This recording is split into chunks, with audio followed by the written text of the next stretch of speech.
माझं नाव इरा. माझ्या लग्नाला फारसा काळ झाला नव्हता.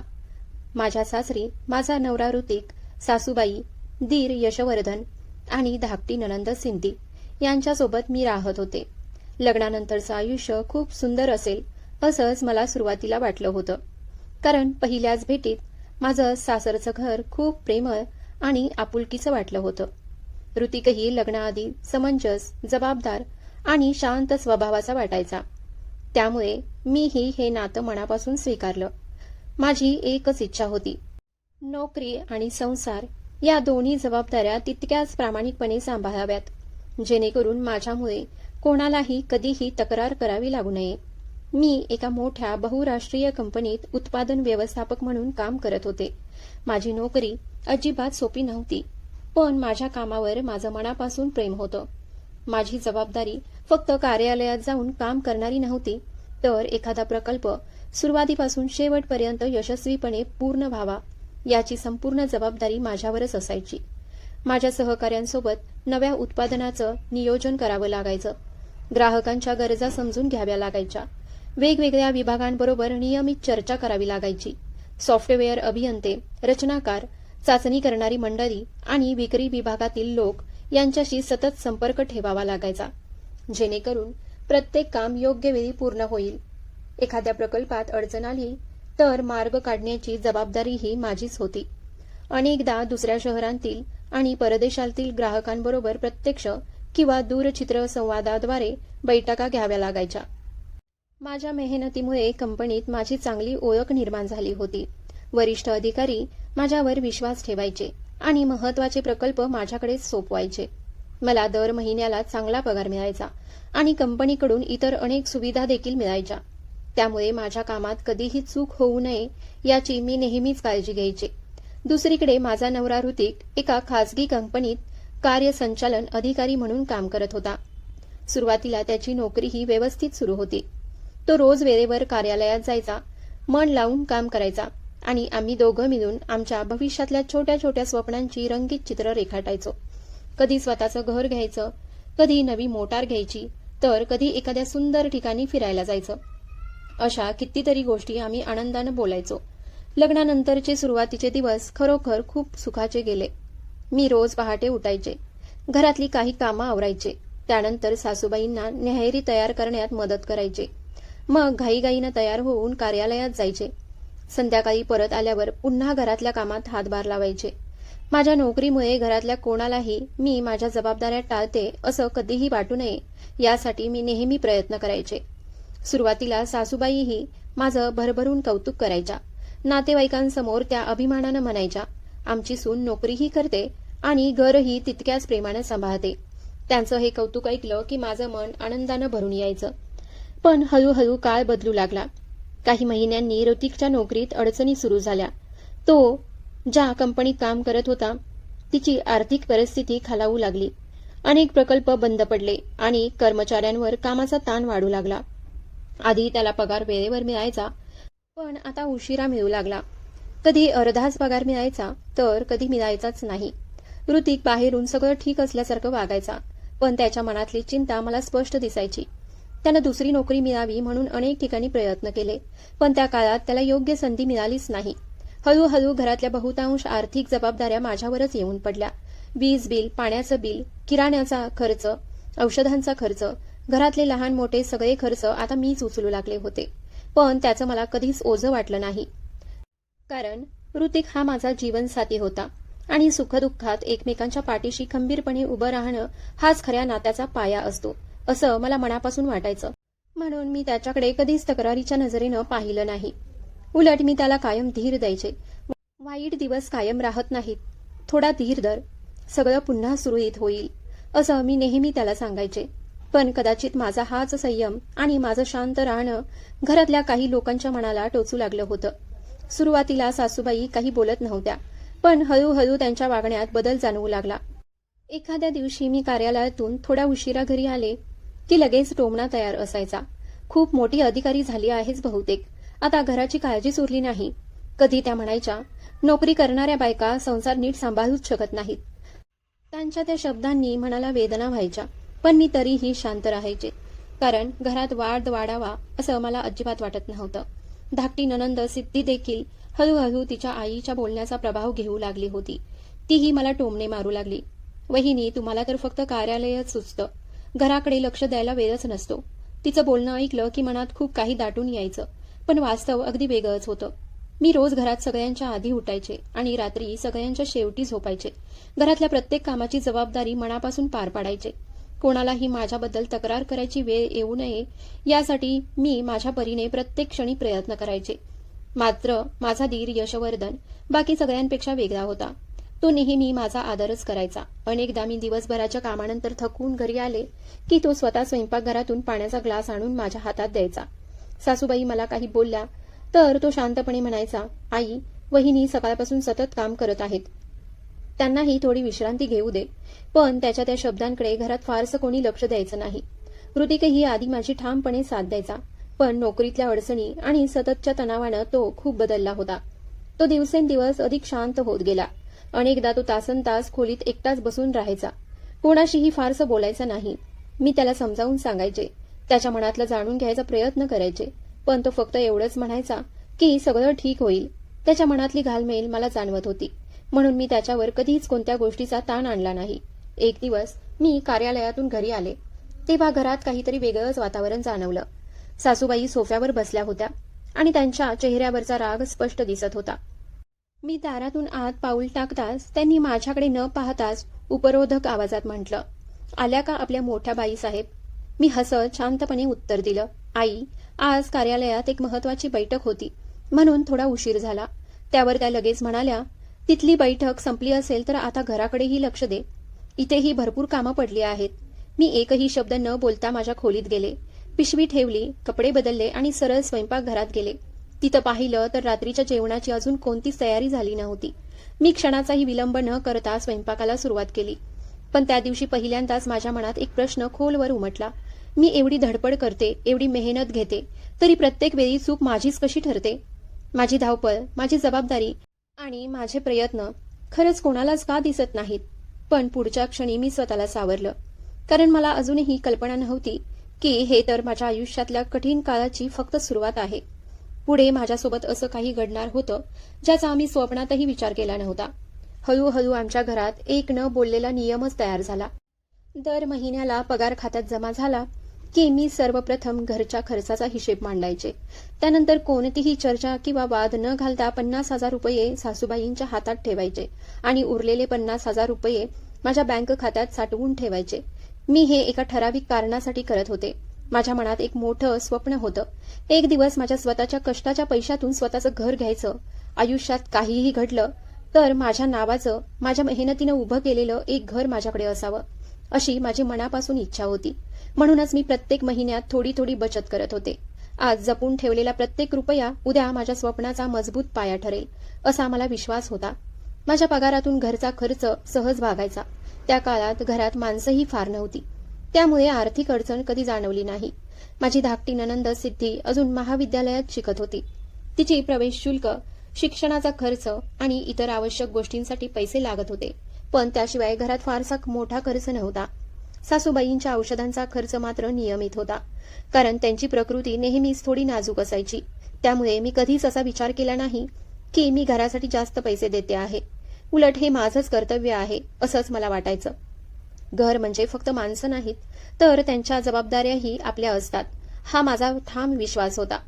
ऋतिकची नोकरी आधीसारखी स्थिर राहिली नव्हती, म्हणून त्याच्या मनावर पैशांचा भार पडू नये.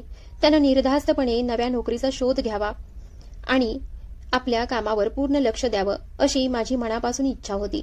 त्यामुळे आर्थिक जबाबदारी मी आनंदानं स्वीकारली होती. मात्र माझा दीर यशवर्धन वेगळ्याच स्वभावाचा होता. तो कोणतीही कायमस्वरूपी नोकरी करत नव्हता, पण दर काही महिन्यांनी एखादा नवीन उद्योग सुरू करायचं स्वप्न पाहू लागायचा. कधी म्हणायचा, मी आता ऑनलाईन वस्तू विकणार आहे, तर कधी कपड्यांचा व्यवसाय सुरू करण्याची योजना मांडायचा, कधी एखाद्या मित्राबरोबर भागीदारीत काम करण्याची चर्चा करायचा. पण त्या प्रत्येक योजनेत स्वतःचा 1 रुपयाही गुंतवायची त्याची तयारी नसायची. प्रत्येक वेळी तो पैशांसाठी आईकडे किंवा मोठा भाऊ ऋतिकडे हात पसरायचा. अनेकदा सासूबाई स्वतः ऋतिकला म्हणायच्या, बाळा, यशवर्धनला थोडे पैसे दे, यावेळी त्याचं काम नक्की उभं राहील. पण प्रत्येक वेळी काही महिन्यातच सगळे पैसे बुडायचे आणि पुन्हा एखादं नवीन स्वप्न तयार असायचं. सुरुवातीला मी ह्या सगळ्या गोष्टींकडे फारसं लक्ष दिलं नाही. प्रत्येक माणूस आयुष्यात काहीतरी मोठं करण्याचा प्रयत्न करत असतो असंच मला वाटायचं. पण मी दर महिन्याला घर खर्चासाठी 50,000 रुपये देऊ लागल्यापासून यशवर्धनने ऋतिककडे पैसे मागणं जवळजवळ बंदच केलं. कारण आता सासूबाईंच्या हातात दर महिन्याला चांगली रक्कम यायची आणि गरज पडली की त्यातूनच त्याला पैसे द्यायच्या. ही गोष्ट मला नंतर हळूहळू लक्षात आली. तरीही मी त्यावर काहीच बोलले नाही. घरात शांतता टिकून राहणं हेच मला जास्त महत्वाचं वाटायचं. पण दिवस गेले तसे एक गोष्ट मला मात्र सतत खटकू लागली. प्रत्येक महिन्याच्या ठरलेल्या दिवशी मी सासूबाईंच्या हातात पूर्ण 50,000 रुपये ठेवायचे. तरी महिना अखेरीस येण्याआधीच त्या माझ्याकडे यायच्या आणि म्हणायच्या, बाळा थोडे अजून पैसे दे, घरातलं सामान संपलं आहे, खर्च खूप वाढला आहे. सुरुवातीला मी काहीही विचारलं नाही. खरंच गरज असेल असंच समजून मी त्यांना पैसे द्यायचे. पण हे दर महिन्याला घडू लागलं. एक दिवस त्या पुन्हा म्हणाल्या, बाळा अजून 5,000 रुपये दे, धान्य साठा संपलाय. मी शांतपणे म्हणाले, आई काही दिवसांपूर्वीच तर मी तुम्हाला पूर्ण 50,000 रुपये दिले होते. एवढ्या लवकर ते सगळे कसे संपले? त्यावर त्या लगेच म्हणाल्या, अगं बाळा घर चालवायला किती खर्च येतो याची तुला कल्पनाच नाही. माझी औषधं असतात, डॉक्टरांकडे जावं लागतं, मग सिद्धीचं महाविद्यालयाचं शुल्क असतं, कधी वीज बिल येतं, तर कधी दुसराच एखादा खर्च समोर उभा राहतो. पैसा कधी संपतो ते कळतही नाही. त्यांचं बोलणं ऐकून त्या दिवशीही मी त्यांना काही पैसे दिले. पण माझ्या मनात एक छोटासा प्रश्न मात्र कायमचा घर करून बसला. कारण मला हिशेबाची चांगलीच जाण होती. इतक्या माणसांच्या घराचा खर्च 50,000 रुपयात सहज भागू शकतो याची मला खात्री होती. पुढच्या महिन्यातही तसंच घडलं. पगार मिळताच मी नेहमीप्रमाणे 50,000 रुपये सासूबाईंच्या हातात ठेवले आणि उरलेले 50,000 रुपये माझ्या बँक खात्यात जमा केले. पण महिन्याच्या मध्यावरच त्या पुन्हा माझ्या खोलीत आल्या आणि म्हणाल्या, बाळा यावेळी 10,000 रुपये अजून दे. अचानक एक महत्वाचा खर्च आला आहे. मी शांत आवाजात विचारलं, आई तुम्हाला गैर वाटणार नसेल तर एक विचारू का?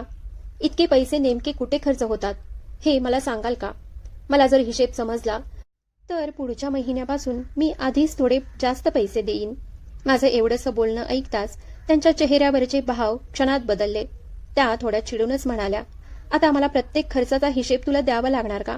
इतकी वर्ष मी हे घर सांभाळते आहे, किती पैसा लागतो हे मला चांगलंच माहीत आहे. तू अजून नवीन आहेस, घर चालवताना किती अडचणी येतात याची तुला अजून कल्पना नाही. त्यांचं बोलणं ऐकून मी लगेच शांत झाले. त्यांना दुखवायचं मला नव्हतंच, म्हणून एक शब्दही न बोलता मी पुन्हा त्यांना पैसे दिले. पण त्या दिवसापासून माझ्या मनात एक विचार कायमचा रेंगाळू लागला. या सगळ्यामागे काहीतरी असं नक्कीच होतं जे माझ्यापासून जाणीवपूर्वक लपवलं जात होतं. तरीही मला कोणावरही संशय घ्यायचा नव्हता. कारण नात्यांवरचा विश्वास तुटू लागला की माणूस आतूनच कोसळतो आणि तो विश्वास मी अजूनही जपून ठेवण्याचा प्रयत्न करत होते. पण वारंवार कोणतंही ठोस कारण नसताना पैशांची मागणी का केली जात होती हे मात्र मला काही केल्यास समजत नव्हतं.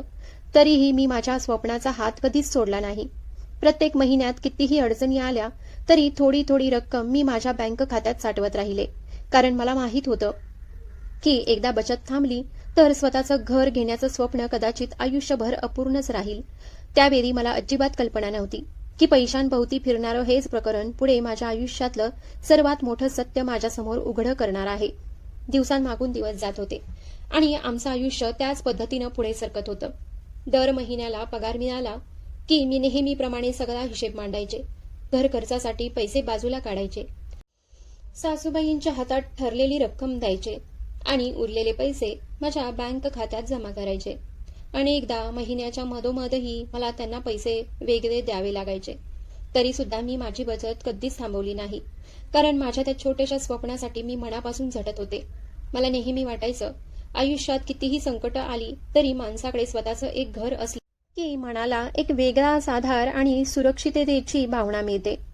नोकरी सुरू केल्यापासूनच मी चांगली बचत केली होती.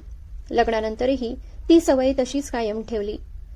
वर्षानुवर्ष जपून ठेवलेल्या त्या बचतीमुळे माझ्या खात्यात हळूहळू चांगली रक्कम जमा झाली. एक दिवस मला वाटलं आता माझं स्वप्न पूर्ण करण्याची वेळ आली आहे. मी काही दिवसांची रजा घेतली आणि वेगवेगळ्या भागात जाऊन अनेक घरं पाहू लागले. काही खूप महाग तर काही मनाला भावली नाहीत. बराच शोध घेतल्यानंतर शेवटी मला एक छोटं पण अतिशय सुंदर घर आवडलं. त्याची किंमत साधारण 20 लाख रुपये होती. 2 खोल्या, प्रशस्त दिवाणखाना, स्वयंपाकघर, 2 स्नानगृह आणि एक छोटीशी गच्ची होती. त्या गच्चीत सकाळचं कोवळं ऊन अगदी मन भरून यायचं. समोर थोडी मोकळी जागा असल्यामुळे संध्याकाळी गार वारा वाहायचा. घर फार मोठं नव्हतं, पण माझ्यासाठी ते एखाद्या स्वप्नापेक्षा कमी नव्हतं. पहिल्यांदा त्या घराची किल्ली माझ्या हातात आली तेव्हा माझ्या डोळ्यात नकळत आनंदाश्रू आले. कारण ते घर कोणाच्या मदतीनं मिळालेलं नव्हतं. ते माझ्या स्वतःच्या कष्टानं, प्रामाणिक मेहनतीनं आणि वर्षानुवर्ष केलेल्या बचतीनं उभं राहिलेलं माझं स्वतःचं घर होतं. त्या क्षणी मला स्वतःचा प्रचंड अभिमान वाटत होता. तो परिसर आमच्या घरापासून थोडा लांब होता. तिथं अजून फारशी वस्तीही नव्हती. आजूबाजूला अनेक मोकळे भूखंड होते. काही ठिकाणी नवे रस्ते तयार होत होते, तर अनेक नवीन गृहसंकुलनाचं बांधकाम सुरू होतं.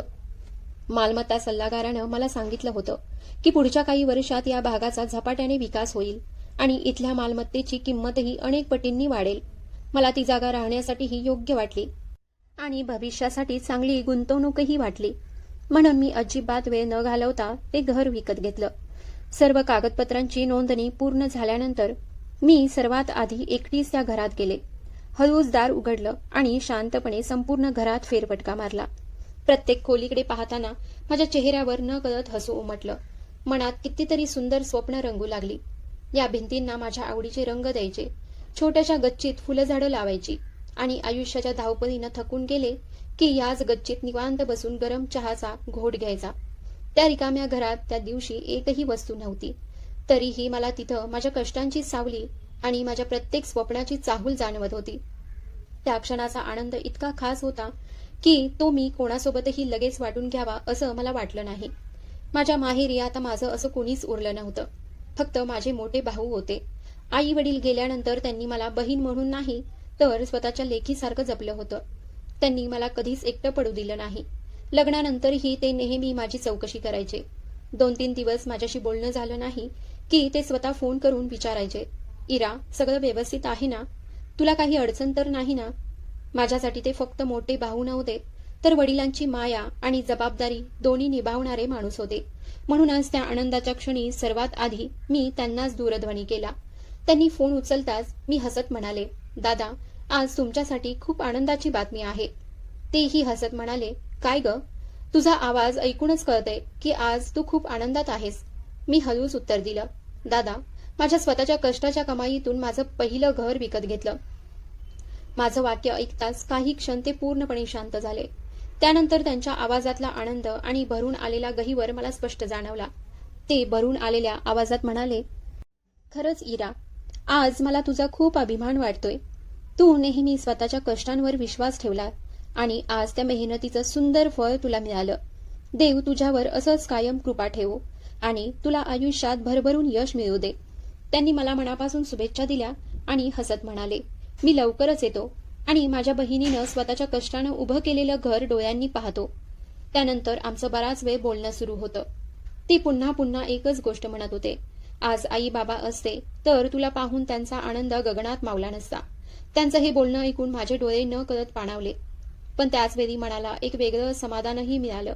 कारण आजही माझ्या प्रत्येक आनंदात माझे दादा तितक्याच प्रेमानं सहभागी होत होते, जसं ते लहानपणापासून कायम होत आले होते. मीही दर आठवड्याला किमान एकदा तरी त्यांना दूरध्वनी करायचे आणि तेही मला कधीच एकटं असल्याची जाणीव होऊ द्यायचे नाहीत. दादांशी बोलून झाल्यावर मी सासरीही सगळ्यांना माझ्या नव्या घराबद्दल सांगितलं. मी माझ्या कष्टाच्या पैशातून स्वतःचं घर विकत घेतल्याचं ऐकताच सगळ्यांनी माझं अभिनंदन केलं. सासूबाईही हसत म्हणाल्या, खूप छान झालं ग बाई, देव तुला आणखी प्रगती देऊ.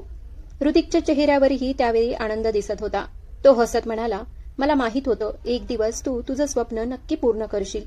सिद्धी आणि यशवर्धन यांनीही मला शुभेच्छा दिल्या. ते हसत म्हणाले, आता आम्हालाही तुझं नवीन घर दाखवायला घेऊन चल. त्या दिवशी घरातलं वातावरण खूप आनंदी होतं. प्रत्येकाच्या चेहऱ्यावर हसू होतं. मला वाटलं माझा आनंद म्हणजेच या सगळ्या कुटुंबाचा आनंद आहे. पण मला कुठे माहीत होतं की हेच घर पुढच्या काळात माझ्यासाठी आनंदापेक्षा जास्त मोठ्या संकटाचं कारण ठरणार होतं. त्या दिवसानंतर मात्र एक गोष्ट मला सतत खटकू लागली. यशवर्धनच्या वागण्यात अचानक झालेला बदल मला काही केल्या समजत नव्हता. मी घर विकत घेतल्यापासून तो पूर्णपणे बदलल्यासारखा वागू लागला होता. आता तो माझ्याशी आधीपेक्षा अगदी प्रेमानं बोलायचा. अनेकदा न सांगताच माझ्यासाठी पाण्याचा ग्लास आणून द्यायचा. मी कार्यालयातून परत आले की विचारायचा, वहिनी आज खूप दमला असाल ना, मी चहा करून आणू का? त्याचं हे अचानक बदललेलं वागणं मला आतून खूप विचित्र वाटत होतं. कारण एखाद्या माणसाचा स्वभाव इतक्या कमी वेळात एवढा बदलणं सहज शक्य नव्हतं. अनेकदा मी स्वतःलाच समजावलं, कदाचित आता त्याला माझ्या कष्टांची किंमत समजली असेल, म्हणून मी त्याकडे फारसं लक्ष दिलं नाही आणि पुन्हा माझ्या नेहमीच्या आयुष्यात रमून गेले. पण मला अजिबात कल्पना नव्हती की त्याच्या या गोड बोलण्यामागे एक मोठा स्वार्थ दडलेला आहे आणि त्याचं खरं रूप माझ्यासमोर फार लवकर उघड होणार होतं. याच दरम्यान काही दिवसांनी सासूबाईंची प्रकृती आधीपेक्षा जास्त खालावू लागली. सुरुवातीला आम्हाला वाटलं की वाढत्या वयामुळे अशक्तपणा आला असेल किंवा रक्तदाबाचा त्रास वाढला असेल. पण हळूहळू त्यांची लक्षणं गंभीर वाटू लागली. त्यांना वारंवार असह्य डोकेदुखी सुरू झाली. कधी अचानक इतका त्रास व्हायचा की त्या डोकं धरून शांत बसून राहायच्या. कधी चक्कर यायची, तर कधी कोणतंही कारण नसताना उलट्या व्हायच्या. चालताना अनेकदा त्यांचा तोलही जायचा. आम्ही त्यांना भरपूर विश्रांती घ्यायला सांगितलं, पण त्यांच्या प्रकृतीत काहीच सुधारणा होत नव्हती. शेवटी ऋतिक त्यांना वैद्यकीय तपासणीसाठी घेऊन गेला. सुरुवातीला नेहमीच्या तपासण्या करण्यात आल्या, पण अहवाल पाहिल्यानंतर वैद्यकीय तज्ज्ञांना काहीतरी गंभीर असल्याचा संशय आला. त्यांनी आणखी काही महत्त्वाच्या तपासण्या आणि मेंदूची विशेष तपासणी करण्याचा सल्ला दिला. त्या तपासण्यांचे अहवाल यायला 2 दिवस लागणार होते. त्या 2 दिवसात संपूर्ण घरावर चिंतेचं सावट पसरलं होतं. मी रोज कार्यालयातून घरी परतल्यावर पहिला प्रश्न हाच विचारायचे की अहवाल आला का? पण प्रत्येक वेळी एकच उत्तर मिळायचं, अजून नाही. शेवटी एक दिवस मी नेहमीप्रमाणे कार्यालयात गेले, पण त्या दिवशी माझं मन कामात अजिबात लागत नव्हतं. सतत सासूबाईंच्या प्रकृतीचाच विचार मनात सुरू होता आणि अहवालात नेमकं काय समोर येणार याची काळजी मनाला सतत पोखरत होती. संपूर्ण दिवस माझ्या मनात एकच विचार सतत घोळत होता, अहवालात नेमकं काय येणार? सासूबाईंची प्रकृती नेमकी किती गंभीर आहे? या प्रश्नांनी माझं मन अक्षरशः अस्वस्थ झालं होतं. संध्याकाळी मी घरी पोहोचले तेव्हा घरात पाऊल टाकताच काहीतरी वेगळंच जाणवलं. संपूर्ण घरात एक भयान शांतता पसरली होती. ऋतिक दिवाणखान्यात मान खाली घालून बसला होता. यशवर्धनही पूर्णपणे गप्प होता आणि सिद्धीचे डोळे इतके लाल झाले होते की ती बराच वेळ रडत असावी असं स्पष्ट दिसत होतं. मी घाबरून विचारलं, काय झालं? सगळे एवढे शांत का आहात? आई कुठं आहेत? पण कुणीच लगेच उत्तर दिलं नाही. मी पुन्हा विचारलं तेव्हा ऋतिकनं हळूच माझ्याकडे पाहिलं. त्याच्या डोळ्यात खोल दुःख होतं. तो अतिशय जड आवाजात म्हणाला, आज आम्ही डॉक्टरांकडे गेलो होतो. सगळे अहवाल आले आहेत. डॉक्टरांनी सांगितलं आहे की आईच्या मेंदूमध्ये गाठ आहे आणि आजार आता गंभीर अवस्थेत पोहोचला आहे. शक्य तितक्या लवकर शस्त्रक्रिया करणं गरजेचं आहे. तेव्हाच त्यांना बऱ्या होण्याची आशा आहे. त्यांचं बोलणं ऐकताच माझ्या पायाखालची जमीनच सरकली. काही क्षण मला असं वाटलं की मी कदाचित चुकीचं ऐकलं असेल. मी पुन्हा थरथरत्या आवाजात विचारलं, खरंच? डॉक्टरांनी असंच सांगितलं? ऋतिकनं शांतपणे मान हलवली. त्याच्या चेहऱ्यावरचं दुःख पाहून तो आतून किती तुटला आहे हे स्पष्ट जाणवत होतं. मी एक क्षणही न दवडता सासूबाईंच्या खोलीत गेले. त्या पलंगावर शांत पडल्या होत्या. त्यांच्या चेहऱ्यावरचा अशक्तपणा स्पष्ट दिसत होता. मला पाहताच त्यांनी हलकसं हसू आणण्याचा प्रयत्न केला, पण त्यांच्या डोळ्यातली भीती काही लपली नाही. मी त्यांच्या शेजारी जाऊन बसले. त्यांचा हात माझ्या हातात घेतला आणि शक्य तितक्या शांतपणे म्हणाले, आई, तुम्ही अजिबात काळजी करू नका. आज वैद्यकीय क्षेत्र खूप पुढे गेलं आहे. अशा कितीतरी शस्त्रक्रिया यशस्वी होतात. डॉक्टरांनी शस्त्रक्रिया करण्याचा सल्ला दिला आहे, तर आपण ती नक्की करू. तुम्ही फक्त धीर सोडू नका. आम्ही सगळे तुमच्या पाठीशी आहोत. तुम्हाला काहीही होणार नाही. माझं बोलणं ऐकताच त्यांच्या डोळ्यात पाणी दाटून आलं. त्यांनी माझा हात घट्ट पकडला. त्या क्षणी त्यांना एखाद्या जवळच्या माणसाच्या आधाराची किती गरज होती हे त्यांच्या स्पर्शातूनच जाणवत होतं. त्या काहीच बोलू शकल्या नाहीत. त्यांच्या डोळ्यातून अश्रू सतत वाहत होते. मी अलगद त्यांचे अश्रू पुसले आणि पुन्हा म्हणाले, आई, कृपया रडू नका. सगळं व्यवस्थित होईल. देवावर विश्वास ठेवा. आम्ही तुमच्यावर सर्वोत्तम उपचार करू. त्यासाठी काहीही करावं लागलं तरी आम्ही मागे हटणार नाही. त्यावेळी खोलीत उपस्थित असलेल्या प्रत्येकाच्या डोळ्यात पाणी होतं. पण त्या क्षणी कोणालाही कल्पना नव्हती की सासूबाईंच्या आजाराच्या उपचारांच्या निमित्तानं या घरात लपलेलं एक मोठं सत्य माझ्यासमोर उघड होणार आहे. ते सत्य आमच्या सगळ्यांच्या आयुष्याची दिशा कायमची बदलून टाकणारं होतं. त्या रात्री घरातलं वातावरण इतकं जड झालं होतं की कोणाच्याही घशाखाली अन्नाचा घास उतरत नव्हता. तरीही आम्ही सगळे जेवणाच्या टेबलाभोवती एकत्र बसलो. कारण अशा कठीण प्रसंगी एकमेकांची साथ हाच सर्वात मोठा आधार असतो. सगळे शांतपणे बसले होते. कुणीच काही बोलत नव्हतं. सासूबाई त्यांच्या खोलीत विश्रांती घेत होत्या, म्हणून त्यांच्यासाठी हलकं जेवण वेगळंच पाठवलं होतं. आम्हीही थोडंसंच जेवलो आणि कोणीही काहीही न बोलता आपापली ताटं बाजूला ठेवली. मी नेहमीप्रमाणे स्वयंपाकघरात गेले. सगळी भांडी आवरली, धुण्यासाठी ठेवली आणि स्वयंपाकघर स्वच्छ केलं. पण त्या दिवशी प्रत्येक काम करताना माझं मन वारंवार सासूबाईंकडेच जात होतं. देवानं त्यांना लवकर बरं करावं, हीच एक प्रार्थना मनात सतत सुरू होती. घरात अशी भयान शांतता मी याआधी कधीच अनुभवली नव्हती. प्रत्येकाच्या मनात एकच प्रश्न घर करून बसला होता, पुढे काय होणार? रात्री आम्ही सगळे आपापल्या खोल्यांमध्ये गेलो. मी आणि ऋतिकही आमच्या खोलीत आलो, पण झोप मात्र दोघांच्याही डोळ्यांपासून खूप दूर होती. रात्रभर आम्ही फक्त कुशी बदलत पडून राहिलो. कधी माझी नजर छताकडे जायची, तर कधी ऋतिककडे, पण आमच्यापैकी कोणाच्याही तोंडून एक शब्दही बाहेर पडत नव्हता. त्या शांततेतही मनात हजारो विचारांचा गोंधळ सुरू होता. दुसऱ्या दिवशी सकाळी मी नेहमीप्रमाणे लवकर उठले, तयार झाले आणि कार्यालयात गेले. बाहेरून मी सगळं सुरळीत असल्यासारखं दाखवत होते, पण मन मात्र पूर्णपणे अस्वस्थ होतं. कार्यालयात पोहोचल्यानंतरही माझं लक्ष कामात लागत नव्हतं. तरी मला माहीत होतं की माझी नोकरी आमच्या घरासाठी खूप महत्वाची आहे, म्हणून मी स्वतःला सावरलं. बैठकींना उपस्थित राहिले, माझ्या सहकाऱ्यांसोबत आवश्यक कामं पूर्ण केली, ग्राहकांशी चर्चा केली आणि कशी बशी दिवसाची सगळी जबाबदारी पार पडली. पण संध्याकाळ होताच मी क्षणाचाही विलंब न करता सरळ घराकडे निघाले. घरी पोहोचताच मला पुन्हा एकदा तेच उदास वातावरण जाणवलं. संपूर्ण घरावर चिंतेची जाड सावली पसरली होती. सिद्धी शांतपणे तिच्या खोलीत बसली होती. यशवर्धन कुठेतरी बाहेर गेला होता आणि ऋतिक आमच्या खोलीत एकटाच बसला होता. त्याच्या चेहऱ्यावरची काळजी इतकी स्पष्ट दिसत होती की त्याच्याकडे पाहताच माझं मन भरून आलं. मी हळूच विचारलं, सगळं ठीक आहे ना? आज डॉक्टरांनी काही नवीन सांगितलं का? पण त्यानं फक्त एवढंच उत्तर दिलं, नाही, अजून काही नवीन नाही. आणि तो पुन्हा शांत झाला. त्या दिवशीही घरात फारसं कोणी बोललंच नाही. रात्री सगळ्यांनी कसंबसं थोडंसं जेवण केलं आणि आपापल्या खोल्यांत निघून गेले. मीही आमच्या खोलीत येऊन शांतपणे पडले. थोड्याच वेळात ऋतिक माझ्या शेजारी येऊन बसला. बराच वेळ तो काहीच बोलला नाही. मग अचानक त्यानं माझा हात आपल्या हातात घेतला. त्याचे डोळे लाल झाले होते. तो बराच वेळ अश्रू आवरून बसला होता, हे स्पष्ट दिसत होतं. काही क्षणांनी तो मंद आवाजात म्हणाला, इरा, आज दिवसभर मी खूप धावपळ केली. ओळखीच्या सगळ्या लोकांकडे गेलो, बँकेत चौकशी केली, मित्रांकडेही मदतीची विनंती केली, पण एवढ्या मोठ्या रकमेची व्यवस्था कुठूनच झाली नाही. डॉक्टरांनी स्पष्ट सांगितलं आहे की आईची शस्त्रक्रिया लवकर करणं खूप गरजेचं आहे. उशीर झाला तर परिस्थिती हाताबाहेर जाऊ शकते.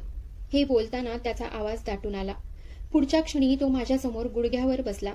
माझा हात हातात घट्ट धरत म्हणाला, इरा, मला माहीत आहे, या क्षणी फक्त तूच आमची मदत करू शकतेस. फक्त तूच आईला वाचवू शकतेस. मी तुझ्यासमोर हात जोडून विनंती करतो, शक्य असेल तर आमची मदत कर. त्याचं ते रूप पाहून मी अक्षरशः हादरले. मला काही क्षण काय बोलावं हेच सुचलं नाही. मी लगेच त्याला उभं केलं आणि म्हणाले, हे काय करत आहात तुम्ही? तुम्ही माझा नवरा आहात, असं माझ्यासमोर कधीच बसू नका. आधी शांत व्हा आणि मला नीट सांगा, नेमके किती पैशांची गरज आहे? तो डोळ्यात पाणी आणून माझ्याकडे पाहत म्हणाला, जितकी बचत होती ती सगळी संपली आहे. आता माझ्याकडे दुसरा कोणताही मार्ग उरलेला नाही. मी कोणत्याही परिस्थितीत माझ्या आईला गमावू इच्छित नाही. त्यांची प्रकृती दिवसेंदिवस खालावत चालली आहे. वेळेत शस्त्रक्रिया झाली नाही तर पुढे काय होईल याची कल्पनाही करायला भीती वाटते. त्याची ती असह्य अवस्था पाहून माझं हृदय पिळवटून गेलं. माझ्याकडे काही बचत होती, पण ती संपूर्ण उपचारासाठी पुरेशी नव्हती. इतक्यात माझी नजर कपाटावर ठेवलेल्या माझ्या घराच्या किल्लीवर पडली. काही क्षण मी निशब्द झाले. मनात एकाच वेळी असंख्य विचारांची गर्दी झाली. ते घर म्हणजे माझ्या अनेक वर्षांच्या कष्टाचं स्वप्न होतं. प्रत्येक महिन्यात जपून ठेवलेली बचत, प्रत्येक छोटा मोठा त्याग, प्रत्येक आशा त्या घराशी जोडलेली होती. पण दुसऱ्या बाजूला सासूबाईंचा जीव होता. त्या क्षणी जर मी माझं स्वप्न जपण्याचा विचार केला आणि त्यांच्या जीवाला काही झालं तर मी स्वतःला आयुष्यभर कधीच माफ करू शकले नसते. मी काही क्षण डोळे मिटून शांतपणे विचार केला. मग एक खोल श्वास घेत ऋतिककडे पाहत म्हणाले, तुम्ही अजिबात काळजी करू नका. उद्यापासून मी माझं घर विकण्याची प्रक्रिया सुरू करते. माझं स्वप्न विकून जर एका माणसाचा जीव वाचणार असेल तर त्याचं मला अजिबात दुःख होणार नाही. या क्षणी माझ्यासाठी त्या घरापेक्षा आईचं आयुष्य मौल्यवान आहे. माझं बोलणं ऐकताच ऋतिकच्या डोळ्यातले अश्रू वाहू लागले. त्यानं माझा हात घट्ट धरला आणि भरून आलेल्या आवाजात म्हणाला, इरा, आयुष्यभर तुझे हे उपकार मी कधीच विसरणार नाही. पण त्या क्षणी मला कुठे माहीत होतं की सासूबाईंचा जीव वाचावा म्हणून मी घेतलेला हा निर्णयच माझ्या आयुष्यातलं सर्वात मोठं वादळ घेऊन येणार आहे. ज्या घराला मी माझ्या स्वप्नाचं रूप दिलं होतं तेच घर विकण्याच्या निर्णयामागे दडलं होतं एक असं सत्य जे माझं संपूर्ण आयुष्य कायमचं बदलून टाकणार होतं. सासूबाईंच्या उपचारासाठी मोठ्या रकमेची गरज होती आणि डॉक्टर वारंवार एकच सांगत होते, शस्त्रक्रियेला उशीर करणं धोकादायक ठरेल. म्हणून मी वेळ न दवडता माझा निर्णय पक्का केला. त्या क्षणी माझ्या स्वप्नांपेक्षा एका जीवाची किंमत माझ्यासाठी कितीतरी मोठी होती. त्याच दिवशी मी एका विश्वासू मालमत्ता सल्लागाराशी संपर्क साधला. त्याला स्पष्टपणे सांगितलं, मला माझं घर शक्य तितक्या लवकर विकायचं आहे. मला तातडीने पैशांची गरज आहे. तो माझ्यासोबत घर पाहायला आला. त्याने संपूर्ण घर पाहिलं आणि शांतपणे म्हणाला, मॅडम, शक्य असेल तर अजून थोडा वेळ थांबा. या घराची किंमत पुढच्या काही महिन्यात खूप वाढणार आहे. या भागात मालमत्तेचे दर सातत्याने वाढत आहेत. थोडी वाट पाहिली तर तुम्हाला यापेक्षा खूप चांगली रक्कम मिळेल. मी त्याचं म्हणणं पूर्ण लक्ष देऊन ऐकलं. त्याच्या बोलण्यात तथ्य होतं, पण माझ्याकडे वेळच नव्हता. प्रत्येक दिवस महत्वाचा होता आणि माझ्यासाठी त्या क्षणी पैशांपेक्षा मौल्यवान गोष्ट म्हणजे सासूबाईंचा श्वास होता. मी त्या मालमत्ता सल्लागाराला शांतपणे म्हणाले, माझ्यासाठी आता नफा महत्वाचा नाही. मला फक्त शक्य तितक्या लवकर पैसे मिळणं गरजेचं आहे. आमच्या घरात एक मोठी शस्त्रक्रिया करायची आहे. तुम्ही फक्त असा खरेदीदार शोधा जो तात्काळ पैसे देऊ शकेल. माझी अडचण त्यालाही समजली. तो म्हणाला, ठीक आहे मॅडम, मी पूर्ण प्रयत्न करतो. पुढचे काही दिवस तो सातत्याने वेगवेगळ्या लोकांना माझं घर दाखवत होता. शेवटी एक खरेदीदार मिळाला. त्यावेळी बाजारात त्या घराची किंमत साधारण 20 लाख रुपये होती. पण माझ्या अडचणीचा परिणाम मला सहन करावा लागला.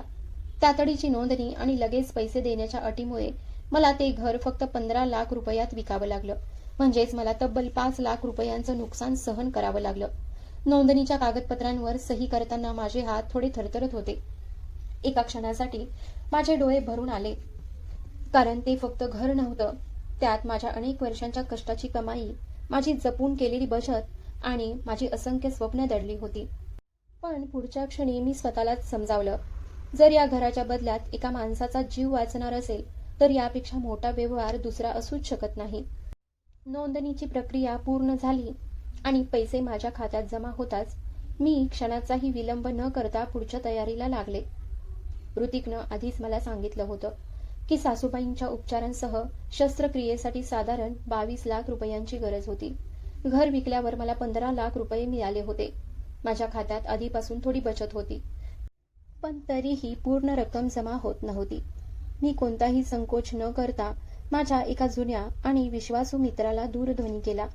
त्याला सगळी परिस्थिती सविस्तर सांगितली. माझं बोलणं ऐकताच तो म्हणाला, इरा, तू अजिबात काळजी करू नकोस. माझ्याकडून जितकी मदत होईल तितकी मी नक्की करीन. त्यानं मला काही रक्कम उसने दिली. उरलेले पैसे माझ्या स्वतःच्या बचतीतून घेतले. अशा प्रकारे मोठ्या कष्टानं 22 लाख रुपयांची संपूर्ण रक्कम मी जमवली. सगळी रक्कम माझ्या हातात आल्यावर मला असं वाटलं जणू अनेक दिवसांपासून छातीवर दाबून बसलेलं मोठं ओझंच हलकं झालं आहे. त्याच दिवशी मी सरळ रुग्णालयात गेले. ऋतिक आधीपासूनच तिथं होता. त्याच्या चेहऱ्यावरची चिंता स्पष्ट दिसत होती. मी त्याच्या जवळ गेले आणि काहीही न बोलता पैशांनी भरलेली पिशवी त्याच्या हातात दिली. तो आश्चर्याने म्हणाला, यात काय आहे? मी हलकसं हसत उत्तर दिलं, यात पूर्ण 22 लाख रुपये आहेत. आता कोणतीही चिंता करू नका. लवकरात लवकर आईची शस्त्रक्रिया करून घ्या. देवाची कृपा असेल तर सगळं व्यवस्थित होईल. त्याने पिशवी उघडून आतली रक्कम पाहिली आणि त्याच्या डोळ्यात लगेच पाणी आलं. काही क्षण तो फक्त माझ्याकडे पाहत राहिला, जणू मी खरंच इतका मोठा निर्णय घेतला आहे यावर त्याचा विश्वासच बसत नव्हता. त्याने माझा हात घट्ट धरला आणि भरून आलेल्या आवाजात म्हणाला, इरा, तू आमच्यासाठी इतकं मोठं केलंस. आयुष्यभर तुझे उपकार मी कधीच विसरणार नाही. तू खरंच खूप मोठ्या मनाची आहेस. प्रत्येक घराला तुझ्यासारखी सून लाभावी. मी फक्त मंद हसले आणि शांतपणे म्हणाले, हे कसले उपकार? हे माझंच कुटुंब आहे. आई फक्त तुमची नाही, माझीही आहे. त्यांच्यासाठी मला माझी सगळी स्वप्न सोडावी लागली तरी त्याचं मला अजिबात दुःख होणार नाही. आमचं बोलणं ऐकून बाजूलाच उभी असलेली सिद्धीही रडू लागली. ती माझ्या गळ्यात पडत म्हणाली, वहिनी, तुम्ही आज जे केलं आहे ते कदाचित दुसरं कुणीच करू शकलं नसतं. त्याच दिवशी डॉक्टरांनी आवश्यक कागदपत्रांची पूर्तता करून घेतली आणि सासूबाईंना रुग्णालयात दाखल करण्यात आलं. त्यांचे अनेक तपास करण्यात आले. रक्ताच्या तपासण्या झाल्या, हृदयाची तपासणी झाली आणि शस्त्रक्रियेची संपूर्ण तयारी सुरू झाली. डॉक्टरांनी आम्हाला स्पष्टपणे सांगितलं, ही शस्त्रक्रिया सोपी नाही, पण सगळं व्यवस्थित झालं तर त्यांना पूर्णपणे बरं होण्याची चांगली शक्यता आहे. आम्ही सगळे रुग्णालयाच्या बाहेर शांतपणे बसलो होतो. प्रत्येक जण मनोमन देवाकडे एकच प्रार्थना करत होता, सासूबाई सुरक्षित बाहेर याव्यात. त्या क्षणी आम्हा सगळ्यांना वाटत होतं की आता आयुष्यातली सर्वात मोठी अडचण संपणार आहे. पण आम्हाला कोणालाच कल्पना नव्हती की माझ्या त्यागाचं कौतुक करणाऱ्या या सगळ्या कुटुंबासमोर लवकरच एक असं सत्य उभं राहणार आहे जे आमच्या प्रत्येक नात्याचा पाया हादरावून टाकणार होतं. त्या दिवशी आम्ही अनेक तास रुग्णालयाच्या बाहेर अस्वस्थपणे बसून होतो. शस्त्रक्रिया कक्षाबाहेरचा लाल दिवा सतत पेटत होता आणि प्रत्येक सरणाऱ्या क्षणासोबत आमच्या मनातली धडधड आणखी वाढत होती. मी सतत देवाकडे एकच प्रार्थना करत होते, देवा, फक्त आई सुखरूप बाहेर येऊ देत, बाकी काही नको. प्रत्येक क्षण जणू युगासारखा वाटत होता. अखेर अनेक तासानंतर शस्त्रक्रिया कक्षाचं दार उघडलं आणि डॉक्टर बाहेर आले. आम्ही सगळे धावतच त्यांच्या जवळ गेलो. डॉक्टर हसत म्हणाले, आता काळजी करण्याचं कारण नाही. शस्त्रक्रिया पूर्णपणे यशस्वी झाली आहे. धोका टळला आहे. काही दिवस त्यांना आमच्या देखरेखीखाली ठेवावं लागेल. त्यानंतर त्यांना घरी घेऊन जाता येईल. डॉक्टरांचं हे बोलणं ऐकताच सगळ्यांच्या चेहऱ्यावर पुन्हा आनंद फुलला. ऋतिकनं सुटकेचा निश्वास सोडला. सिद्धी आणि यशवर्धनही आनंदात दिसत होते. माझ्याही डोळ्यात आनंदाश्रू दाटून आले. मला वाटलं, माझे कष्ट, माझा त्याग आणि माझं स्वप्न सोडण्याचा निर्णय अखेर सार्थकी लागला. थोड्याच वेळानं आम्हाला सासूबाईंना भेटण्याची परवानगी मिळाली.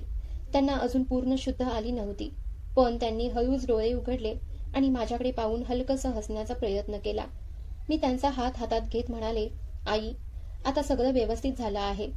तुम्ही लवकर बऱ्या व्हा. आम्ही सगळे तुमची घरी वाट पाहतोय. त्यांनी माझा हात अलगद दाबला आणि पुन्हा डोळे मिटून शांत पडल्या.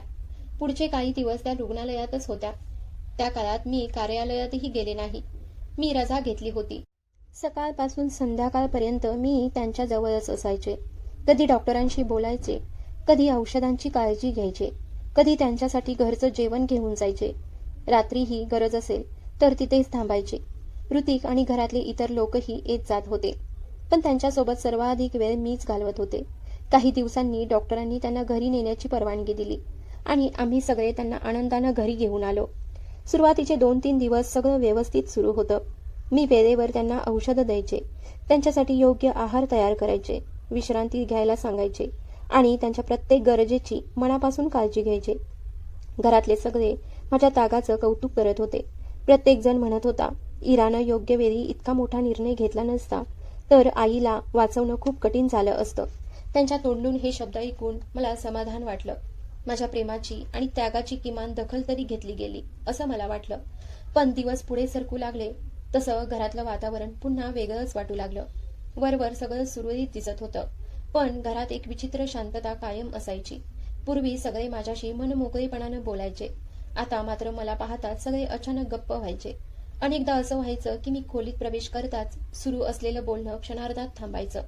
2-3 वेळा मी हे जाणवलंही, पण मग स्वतःलाच समजावलं, कदाचित मीच उगाच जास्त विचार करत आहे. मी नेहमीप्रमाणे सकाळी कार्यालयात जायचे, दिवसभराचं काम पूर्ण करायचे, संध्याकाळी घरी परतून घरातल्या कामात हातभार लावायचे आणि रात्री सगळ्यांसोबत जेवायचे. वरवर पाहता आयुष्य पुन्हा पूर्वीसारखं सुरळीत होत असल्यासारखं वाटत होतं. पण मला अजिबात कल्पना नव्हती की माझ्यासोबत किती मोठा विश्वासघात आधीच घडून गेला आहे. त्या रात्रीही आम्ही सगळ्यांनी एकत्र बसून जेवण केलं. जेवण झाल्यावर मी स्वयंपाकघरात गेले आणि सगळ्यांसाठी चहा केला. एक एक करून प्रत्येकाच्या हातात चहाचा कप दिला आणि मग माझ्या खोलीकडे निघाले. काही वेळानं मला तहान लागली होती, पण पाणी प्यायला म्हणून मी पुन्हा स्वयंपाकघराकडे निघाले. इतक्यात दिवाणखान्याजवळ पोहोचताच मला आतून मोठ्याने हसण्याचे आवाज ऐकू आले. सुरुवातीला मला वाटलं सगळे एखाद्या साध्या गप्पांवर हसत असतील, पण पुढच्या क्षणी माझ्या कानावर पडलेले शब्द ऐकून माझा श्वासच अडखळला. यशवर्धन मोठ्याने हसत म्हणत होता, "वा आई, काय अफलातून डाव खेळलात तुम्ही. एवढा मोठा बनाव रचलात आणि त्या भोळ्या इराला साधा सुद्धा संशय सुद्धा आला नाही. उलट तिच्याकडून पूर्ण 22 लाख रुपयेही काढून घेतले. आणि अजूनही तिला वाटते की तुमची खरंच शस्त्रक्रिया झाली." त्यावर सिद्धीही हसत म्हणाली, "खरंच आई, तुम्ही तर कमाल केलीत. वहिनी तुम्हाला खरंच आजारी समजून जीव तोडून सेवा करत होती आणि त्यांना त्याचा साधा अंदाजही आला नाही की हे सगळं आधीपासून ठरवून केलेलं होतं." ते शब्द ऐकताच माझ्या छातीत धडधड इतकी वाढली की जणू हृदय जागेवरून बाहेर पडेल असं वाटू लागलं. माझे पाय थिजून गेले. मी आवाज न करता भिंतीच्या आड उभी राहिले. श्वास रोखून त्यांच्या पुढच्या प्रत्येक शब्दाकडे कान देऊन ऐकू लागले. तेवढ्यात सासूबाईंचा आवाज ऐकू आला. त्या शांतपणे म्हणाल्या, "तुम्ही दोघं अजिबात काळजी करू नका. ज्यांना पैसे द्यायचे होते त्यांचे सगळे पैसे मी आधीच चुकते करून टाकले आहेत. आता त्यांचं तोंड कायमचं बंद झालं आहे. आता आपल्या विरोधात कुणीही काहीही बोलणार नाही. आता आपण सगळे निर्धास्त आहोत." सासूबाईंचं हे बोलणं संपताच ऋतिक मोठ्याने हसला आणि म्हणाला, "आणि तसंही माझ्याकडे एवढी चांगली कमवणारी बायको असताना मला नोकरी करण्याची काय गरज आहे? मी तर खूप आधीच नोकरी सोडली होती. कार्यालयात कधीच अडचण आली नव्हती. हे सगळं मी मुद्दाम खोटं सांगितलं होतं. ती अजून जास्त मेहनत करावी, घराचा सगळा खर्च उचलावा आणि आपल्याला काहीच करावं लागू नये म्हणून. बायको दर महिन्याला 2 लाख रुपये कमावत असेल तर मी का उगाच सकाळपासून संध्याकाळपर्यंत नोकरीत राबायचं, आरामात घरी बसायचं आणि तिच्या कमाईत मजेत जगायचं." ऋतिकच्या तोंडून हे शब्द ऐकताच मला असं वाटलं जणू कोणीतरी माझ्या छातीत धारदार सुरा खुपसला आहे. ज्या माणसासाठी मी माझं स्वप्न विकलं, ज्याच्यावर डोळे झाकून विश्वास ठेवला, तोच माझ्या विश्वासाचा इतका निर्दयीपणे गैरफायदा घेत होता. माझ्या डोळ्यातून अश्रू आपोआप वाहू लागले, पण यावेळी ते दुःखाचे नव्हते. ते माझ्या विश्वासाच्या झालेल्या विश्वासघाताचे होते. पुढच्या क्षणी मी एक क्षणही विचार न करता दिवाणखान्याचं दार जोरात उघडलं. दाराच्या आवाजानं चौघही दचकली. त्यांच्या चेहऱ्यावरचं रक्तच उतरलं. मी त्यांचं सगळं बोलणं ऐकलं आहे याची कल्पना त्यांना स्वप्नातही नव्हती. क्षणात संपूर्ण घरात भयानक शांतता पसरली, इतकी की प्रत्येकाच्या श्वासाचाही आवाज स्पष्ट ऐकू येत होता. मी थरथरत त्यांच्या समोर उभी राहिले. माझ्या डोळ्यातून सतत अश्रू वाहत होते. आवाजही थरथरत होता. मी त्यांच्याकडे पाहत विचारलं, "शेवटी माझ्याशी एवढा मोठा विश्वासघात का केलात? जर तुम्हाला पैशांची गरज होती तर एकदा तरी माझ्याशी मनापासून बोलला असता. माझ्या ताकदीनुसार मी नक्की मदत केली असती. पण माझ्या विश्वासाचा असा सौदा करण्याची काय गरज होती? तुम्ही मला फसवलत, माझी स्वप्न हिरावून घेतलीत आणि मला मूर्ख बनवून माझ्याच पैशातून तुमचं काम करून घेतलं." माझं बोलणं ऐकून काही क्षण चौघही गप्प उभे राहिले. मग ऋतिक घाईघाईनं म्हणाला, "इरा, तू जे समजते आहेस तसं काहीच नाही. आधी आमचं पूर्ण ऐकून तर घे. तुझा गैरसमज झाला आहे." मी संतापानं त्याचं बोलणं मध्येच तोडलं आणि म्हणाले, "आता ऐकण्यासाठी काहीच उरलं नाही. मी हे डोळ्यांनी पाहिलेलं नाही, पण माझ्या स्वतःच्या कानांनी सगळं ऐकलं आहे. आता तुम्ही कितीही खोटं बोललात तरी तुमच्या एका शब्दावरही मी विश्वास ठेवणार नाही." मी लगेच माझा दूरध्वनी काढला आणि म्हणाले, "आता मी पोलिसांना बोलावते. जे खरं आहे ते सगळ्यांसमोर येऊ दे." मी क्रमांक लावायला सुरुवात करताच ऋतिक धावत आला आणि त्यानं माझा हात घट्ट पकडला. रागानं तो म्हणाला, "हे काय करते आहेस? तू पोलिसांना बोलावू शकत नाहीस." मी त्याचा हात झटकून दिला आणि तितक्याच ठाम आवाजात म्हणाले, "का बोलावू शकत नाही? माझी फसवणूक झाली आहे आणि मी आता शांत बसणार नाही." इतक्यात यशवर्धन आणि सिद्धीही पुढे आले. चौघांनी मिळून मला अडवलं. मी सतत ओरडत होते, "मला जाऊ द्या, तुम्ही खूप मोठी चूक करता आहात." पण माझा एकही शब्द त्यांनी ऐकले नाहीत. क्षणात त्यांनी मला जबरदस्तीने माझ्या खोलीत ढकललं आणि बाहेरून दाराला कुलूप लावलं. मी पूर्ण ताकदीनं दरवाजा ठोठावू लागले. मोठ्याने ओरडत होते, "दार उघडा, तुम्ही वाचणार नाही. मी तुमच्या विरुद्ध तक्रार करणार आहे." पण बाहेरून फक्त त्यांचे मंद आवाज ऐकू येत होते. तेवढ्यात सिद्धीचा घाबरलेला आवाज ऐकू आला. ती म्हणाली, "आई, आता वहिनींनी सगळंच ऐकलं आहे. आता काय करायचं? त्या बाहेर गेल्या तर सरळ पोलिसांकडे जातील." सासूबाई मात्र अतिशय शांत आवाजात म्हणाल्या, "तुम्ही अजिबात घाबरू नका. ती कुठेही जाणार नाही. काही दिवस तिला या खोलीत बंद ठेवू. भूक लागेल, तहान लागेल मग तिचा सगळा राग आपोआप शांत होईल. त्यानंतर आपण सांगू तसं ती करेल. त्यांचं ते बोलणं ऐकून माझा स्वतःच्या कानांवर विश्वासच बसत नव्हता. ज्यांना मी माझं कुटुंब समजत होते, त्यांच्यासाठी मी माझी वर्षानुवर्षांची स्वप्न एका क्षणात विकली. तेच लोक माझ्याशी इतक्या निर्दयीपणे वागत होते. पुढचे 2 दिवस माझ्यासाठी एखाद्या भयानक स्वप्नांपेक्षाही भयंकर होते. त्यांनी मला खोलीबाहेर एकदाही जाऊ दिलं नाही. खायला काहीच दिलं नाही. फक्त थोडंसं पाणी ठेवून ते निघून जायचे. भूक, तहान आणि अशक्तपणामुळे माझं शरीर पूर्णपणे थकून गेलं होतं. पण त्या सगळ्यापेक्षा माझ्या मनावर झालेला विश्वासघाताचा घाव 1000 पट जास्त वेदनादायक होता. पण माझ्या मनातली जिद्द अजूनही जिवंत होती. मी स्वतःलाच सतत एक गोष्ट सांगत होते, एकदा का मला इथून बाहेर पडायची संधी मिळाली की मी थेट पोलिसांकडे जाईन. या विश्वासघाताला शिक्षा मिळालीच पाहिजे. तिसऱ्या दिवशी संध्याकाळी खोलीचं कुलूप उघडलं आणि चौघही आत आली. मी पलंगावर बसले होते. उपासमारी आणि अशक्तपणामुळे उभं राहणं सुद्धा कठीण झालं होतं. सासूबाई माझ्या समोर येऊन शांत आवाजात म्हणाल्या, "बघ सुनबाई, आम्हाला तुझ्याशी असं वागायचं नव्हतं, पण तूच आम्हाला भाग पाडलंस. तू पोलिसांना बोलवण्याची भाषा केली नसतीस तर आम्हालाही हे सगळं करावं लागलं नसतं." मी फक्त त्यांच्या डोळ्यात पाहत राहिले. माझ्या तोंडून एक शब्दही बाहेर पडला नाही. त्या पुढे म्हणाल्या, "खरं सांगायचं तर आम्हाला पैशांची खूप गरज होती. यशवर्धननं त्याच्या एका मित्रासोबत मिळून व्यवसाय सुरू केला होता. सुरुवातीला त्याला वाटलं होतं की खूप नफा होईल. उलट सगळाच व्यवसाय तोट्यात गेला. ज्यांच्याकडून त्यानं पैसे घेतले होते त्यांनी त्यांचे पैसे परत मागायला सुरुवात केली. सुरुवातीला आम्ही थोडे थोडे पैसे देत होतो, पण नंतर त्यांनी एक रकमी 22 लाख रुपयांची मागणी केली. एवढंच नाही तर पैसे दिले नाही तर यशवर्धनला जिवंत ठेवणार नाही अशी धमकीही दिली.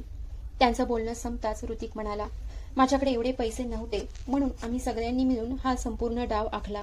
आम्हाला माहित होतं जर थेट तुझ्याकडे एवढ्या मोठ्या रकमेची मागणी केली तर तू नक्की प्रश्न विचारशील, कदाचित नकारही देशील. म्हणून आम्ही आईच्या आजाराचं नाटक केलं, काही लोकांची मदत घेतली आणि तुला विश्वास बसवला की शस्त्रक्रिया करणं अत्यंत गरजेचं आहे." सासूबाई पुन्हा म्हणाल्या, "कोणालाही संशय येऊ नये म्हणून डॉक्टरांनाही पैसे द्यावे लागले. एकदा पैसे मिळाले की पुढे सगळं सुरळीत होईल असंच आम्हाला वाटलं होतं. पण दुर्दैवानं तू आमचं सगळं बोलणं ऐकलंस. आता जर तू ही गोष्ट कोणालाही सांगितली नाहीस आणि पोलिसांकडे गेली नाहीस तर आम्हीही तुला काही इजा करणार नाही. तुला फक्त गप्प राहावं लागेल." त्यांचं सगळं बोलणं ऐकून मी काही क्षण निशब्द त्यांच्याकडे पाहत राहिले. पण यावेळी माझ्या डोळ्यात अश्रू नव्हते, कारण आता मला पूर्णपणे समजलं होतं की त्यांनी फक्त माझे पैसे लुटले नव्हते, त्यांनी माझा विश्वास, माझं प्रेम आणि माझ्या नात्याचा सन्मानही विकला होता. त्या क्षणी मी मनाशी ठरवलं, या विश्वासघाताचा निर्णय आता न्यायव्यवस्थेतच होईल. मी संतापानं त्यांच्याकडे पाहत म्हणाले, "तुम्हाला स्वतःची अजिबात लाज वाटत नाही का? इतका मोठा गुन्हा करूनही तुम्हाला वाटतं की तुम्ही सहज वाचाल. तसं कधीच होणार नाही. तुमच्या प्रत्येक कृत्याची शिक्षा तुम्हाला मिळणारच. आणि तुम्हाला असं वाटतं का की या जगात माझं कुणीच नाही? माझे दादा आहेत, ते मला खूप चांगलं ओळखतात. मी त्यांच्याशी रोज बोलायचे, पण इतके दिवस माझा त्यांच्याशी संपर्क झालेला नाही, कारण तुम्ही माझा दूरध्वनी हिसकावून घेतलात आणि प्रत्येक वेळी त्यांना खोटं सांगत राहिलात. मला खात्री आहे ते नक्कीच चिंतेत असतील. ते मला शोधत इथेपर्यंत नक्की येतील आणि त्या दिवशी तुमचं खरं रूप सगळ्यांसमोर येईल." माझं बोलणं ऐकताच सासूबाई रागानं माझ्याजवळ आल्या आणि तिरस्कारानं म्हणाल्या, "खूप विश्वास आहे ना तुला तुझ्या दादावर? मग बस वाट पाहत. तुला आता वाचवायला कुणीच येणार नाही. आम्ही सगळी व्यवस्था आधीच करून ठेवली आहे." ऋतिकही उपहासानं हसत म्हणाला, "तोपर्यंत कुणी इथं पोहोचेल तेव्हा खूप उशीर झालेला असेल." त्याचं बोलणं ऐकूनही मी अजिबात घाबरले नाही, कारण माझ्या दादावरचा माझा विश्वास अजूनही तसाच अढळ होता. मला माहीत होतं ते कधीच हार मानणार नाहीत. ते मला शोधल्याशिवाय शांत बसणार नाहीत. अशाच प्रकारे आणखी 2 दिवस निघून गेले. मी त्याच खोलीत बंद होते. कधी कुणीतरी थोडंसं खायला देऊन जायचं, तर कधीही अनेक तास दरवाजा सुद्धा उघडायला यायचं नाही. माझं शरीर दिवसेंदिवस अशक्त होत चाललं होतं, पण माझ्या मनातली आशा अजूनही जिवंत होती. तिसऱ्या दिवशी अचानक बाहेरून मोठ्याने बोलण्याचा आवाज ऐकू आला. सुरुवातीला मला वाटलं कदाचित माझाच भास असेल, पण मी नीट कान देऊन ऐकलं आणि क्षणात माझ्या डोळ्यात आनंद अश्रू दाटून आले. तो आवाज दुसऱ्या कोणाचाही नव्हता, तर तो माझ्या दादांचा होता. ते घराबाहेर मोठ्याने म्हणत होते, "इरा कुठे आहे? मला तिची भेट घ्यायची आहे." अनेक दिवस तिच्याशी माझं बोलणंच झालेलं नाही. मी प्रत्येक वेळी दूरध्वनी करतो तेव्हा ऋतिकच फोन उचलतो आणि प्रत्येक वेळी वेगळंच कारण सांगून मला टाळतो. तो कधी म्हणायचा इरा कार्यालयात आहे, तर कधी म्हणायचा ती स्वयंपाकघरात काम करत आहे, कधी तिची तब्येत बरी नाही असं कारण सांगायचा. पण त्या दिवशी माझे दादा ठामपणे म्हणाले, आज मी स्वतः तिला भेटायला आलो आहे, तिला बाहेर बोलवा. इतक्यात ऋतिक बाहेर आला आणि कृत्रिम हसू आणत म्हणाला, अहो दादा, तुम्ही उगाच काळजी करता आहात. इरा कार्यालयात गेली आहे. आज तिची खूप महत्वाची बैठक आहे, तिला यायला उशीर होईल, नंतर निवांत बोलू. पण माझे दादा त्याच्या बोलण्यावर विश्वास ठेवणारे नव्हते. त्यांनी संपूर्ण घरावर एक नजर फिरवली आणि गंभीर आवाजात म्हणाले, मला काहीतरी बरोबर वाटत नाही. त्या क्षणी त्यांनी अधिक काही बोलले नाहीत आणि शांतपणे तिथून निघून गेले. घरातले सगळे मात्र मनातल्या मनात खुश झाले. त्यांना वाटलं त्यांनी माझ्या दादांनाही फसवलं. थोड्याच वेळात ते पुन्हा माझ्या खोलीत आले. आपापसात कुजबुजत सासूबाई म्हणाल्या, आता तिचे दादा इथपर्यंत पोहोचले आहेत. हिला आता जास्त दिवस इथं ठेवणं धोक्याचं आहे. खरं बाहेर आलं तर आपण सगळे अडचणीत येऊ. लवकरच हिची काहीतरी व्यवस्था करावी लागेल. त्यांचं ते बोलणं ऐकून माझ्या अंगावर काटा आला. भीतीनं माझं हृदय धडधडू लागलं. पण त्या क्षणी बाहेरून जोरात दार उघडल्याचा आवाज आला. त्यानंतर अनेक लोक घरात शिरल्याचे आवाज ऐकू आले. पुढच्या क्षणी एक कडक आवाज घुमला, कुणीही जागेवरून हलू नका, पोलीस संपूर्ण घराची झडती घेणार आहेत. हे ऐकताच चौघांच्याही चेहऱ्यावरचं रक्तच उतरलं. काही क्षणात पोलीस घरभर पसरले आणि प्रत्येक खोलीची तपासणी सुरू झाली. माझे दादाही त्यांच्या सोबतच होते. ते मोठ्याने माझं नाव घेत मला हाक मारत होते. इतक्यात एका पोलिसाचं लक्ष त्या बंद खोलीकडे गेलं, जिथं मला कैद करून ठेवलं होतं. दरवाजाला बाहेरून कुलूप होतं. पोलिसांनी क्षणाचाही विलंब न करता कुलूप फोडलं. दार उघडताच माझी अवस्था पाहून दादा धावतच माझ्याजवळ आले. त्यांनी मला सोडलं आणि मला घट्ट मिठी मारली. त्यांच्या डोळ्यातले अश्रू काही थांबत नव्हते. ते वारंवार म्हणत होते, मला खात्री होती काहीतरी मोठा अनर्थ झालाय. माझी बहीण कधीच कोणालाही न सांगता एवढे दिवस गायब राहणार नाही. मी तुला कितीतरी वेळा दूरध्वनी केला, पण प्रत्येक वेळी ऋतिकच बोलायचा. नंतर मी तुझ्या कार्यालयात चौकशी केली, तेव्हा कळलं की तू अनेक दिवसांपासून तिथं गेलेलीच नाहीस. तेव्हाच माझा संशय पक्का झाला. मी लगेच इथे आलो, पण या लोकांनी पुन्हा खोटं सांगितलं की तू कार्यालयात आहेस. मग मी थेट पोलिसांकडे गेलो आणि त्यांना सगळी माहिती दिली. आज जर मी उशीर केला असता तर काय झालं असतं याचा विचारही करवत नाही. दादाचं बोलणं ऐकून मीही रडू लागले. त्यानंतर मी पोलिसांना सुरुवातीपासून शेवटपर्यंत सगळं खरं सांगितलं. मी त्यांना सांगितलं की या सगळ्यांनी आधी खोटं बोलून माझ्याकडून पैसे उकळले. नंतर त्यांचा डाव मला समजताच मी पोलिसांकडे जाण्याची तयारी केली. म्हणून मला या खोलीत जबरदस्तीनं बंद करून ठेवलं. माझा दूरध्वनी हिसकावून घेतला आणि सगळ्यांना खोटं सांगत राहिले की मी कार्यालयात आहे. पोलिसांनी माझं संपूर्ण म्हणणं शांतपणे ऐकलं. त्यानंतर ऋतिक, त्याची आई, सिद्धी, यशवर्धन आणि इतरांची चौकशी केली, पण त्यांच्या कोणाकडेही समाधानकारक उत्तर नव्हतं. अखेर पोलिसांनी त्याच ठिकाणी सगळ्यांना अटक केली. माझे दादा निरीक्षकांना ठाम आवाजात म्हणाले, माझ्या बहिणीवर अतिशय गंभीर गुन्हा झाला आहे. तिची फसवणूक करण्यात आली. तिला तिच्या इच्छेविरुद्ध अनेक दिवस कैद करून ठेवलं आणि सतत धमकावलं. या सगळ्यांवर कठोर कारवाई झालीच पाहिजे. पोलीस सगळ्यांना बेड्या ठोकून घेऊन गेले. मी दादांसोबत माहेरी परत आले. घरी पोहोचताच वहिनींनी मला पाहिलं आणि धावत येऊन मिठी मारली. त्यांच्या डोळ्यातही अश्रू होते. त्या माझ्या डोक्यावरून हात फिरवत होत्या, जणू मी पुन्हा त्यांच्या आयुष्यात परत आली आहे. यावरच त्यांचा विश्वास बसत नव्हता. पुढचे काही दिवस माझ्यावर उपचार सुरू होते. हळूहळू माझी प्रकृती सुधारू लागली. त्यानंतर दादांनी एका अनुभवी वकिलाशी चर्चा करून माझ्या घटस्फोटाची याचिका दाखल केली. न्यायालयात सर्व पुरावे सादर करण्यात आले. पोलिसांचा तपास अहवालही आमच्या बाजूनेच होता. त्यामुळे खटला फार काळ चालला नाही आणि अखेर माझा ऋतिकपासून कायदेशीर घटस्फोट झाला. दुसरीकडे पोलिसांचा तपास पूर्ण झाल्यानंतर न्यायालयानं ऋतिक आणि त्याच्या कुटुंबाला दोषी ठरवलं. त्यांनी एक संघ मत करून माझी फसवणूक केली होती. मला बेकायदेशीररित्या कैद करून ठेवलं होतं आणि धमकावण्याचाही प्रयत्न केला होता. न्यायालयानं प्रत्येकाच्या गुन्ह्यानुसार शिक्षा सुनावली आणि त्यांची तुरुंगात रवानगी करण्यात आली.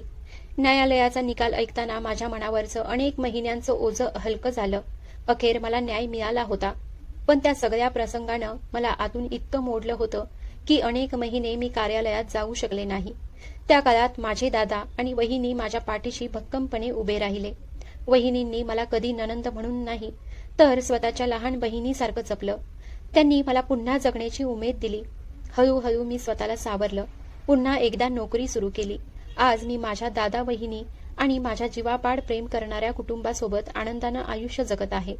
जुन्या जखमांचे व्रण अजूनही आहेत, पण त्या वेदनांसोबत हसत जगायचं कसं हे मी शिकले आहे. आजही मी देवाचे मनापासून आभार मानते. योग्य वेळी माझ्या दादांना संशय आला आणि त्यांनी हार मानली नाही. त्यांनी योग्य वेळी पोलिसांची मदत घेतली, म्हणूनच मी त्या अंधारातून बाहेर पडू शकले. नाहीतर कदाचित माझं आयुष्य तिथंच संपलं असतं. मित्रांनो, या कथेचा शेवट करताना एवढंच सांगावंसं वाटतं की नातं कितीही जवळचं असलं तरी त्याचा पाया विश्वासावर उभा असतो. विश्वास तुटला की नातंही कोसळतं. पण संकट कितीही मोठं असलं तरी सत्याची साथ सोडू नका आणि स्वतःवरचा विश्वास कधीच हरवू नका. कारण खोटं काही काळ जिंकताना दिसतं, पण शेवटी विजय नेहमी सत्याचाच होतो.